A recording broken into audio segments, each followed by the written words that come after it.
On a la réalisation de ce que nous projetions, donc un événement avec les services des sports de la municipalité, les associations qui sont aussi partenaires de l'événement et les classes qui viennent profiter d'une initiation sur des sports olympiques qu'ils pourront rencontrer à Paris 2024, on espère.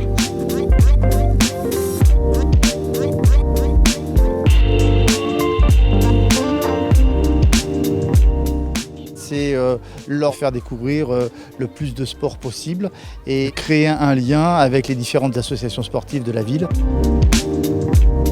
Par le biais de la cité éducative, qui forcément est un lien avec la cité olympique. On est habitué à travailler tous ensemble sur un projet global sportif et éducatif. Là, pour nous, c'est vraiment du concret. Vu la jeunesse présente sur la commune de Grigny, c'est une base vraiment importante qui permet d'accompagner l'éducation scolaire, parce que forcément on est en partenariat avec les enseignants et les familles aussi, et ça leur permet d'avoir un équilibre au quotidien. On peut découvrir tous les sports, c'est important pour leur montrer les différents sports qu'il peut y avoir, et surtout pour leur montrer que dans tous les sports, en vrai, on a les mêmes valeurs, les mêmes principes, et qu'ensemble, tous ensemble, on va plus loin.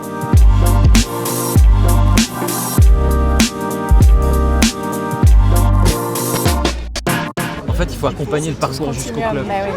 Voir tous ces ateliers qui mettent en plus à l'honneur toutes les formes de sport, y compris le handisport, et de voir la pêche de ces enfants, ce que ça leur donne comme capacité de partage, de dépassement d'eux-mêmes, c'est la magie du sport.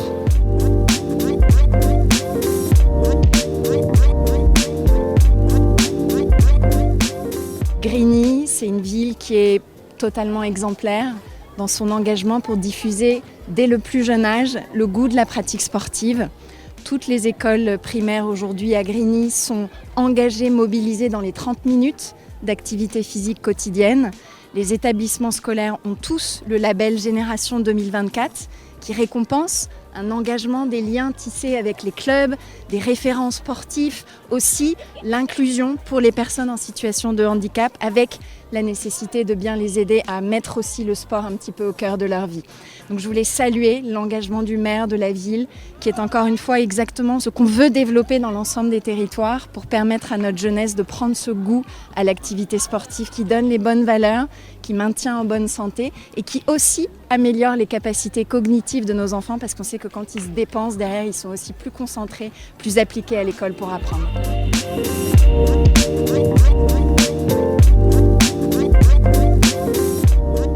Ce projet sportif de territoire que nous portons avec l'Éducation nationale, le mouvement sportif et la ville, un peu à la mode de la cité éducative, doit être ponctué par des événements. Et la semaine olympique en est certainement le bateau amiral, ou l'élément le plus important. Peut-être que ça va devenir tout simplement un peu nos JO à nous, mais sans l'esprit de compétition, juste de découverte, d'initiation.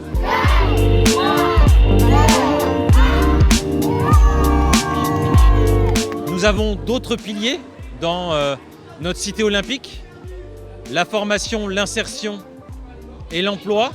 Nous étions ce matin avec la haut-commissaire aux compétences pour développer un programme d'investissement dans les compétences pour les métiers du sport, l'inclusion par le sport. C'est aussi l'expérience du centre de formation et de professionnalisation qui forme au métier du sport. C'est les initiatives prises par les clubs pour faire monter en compétences tout le monde avec notre passeport 2024, aidé maintenant par le passeport national. On a là en fait tous les ingrédients pour faire un plat merveilleux.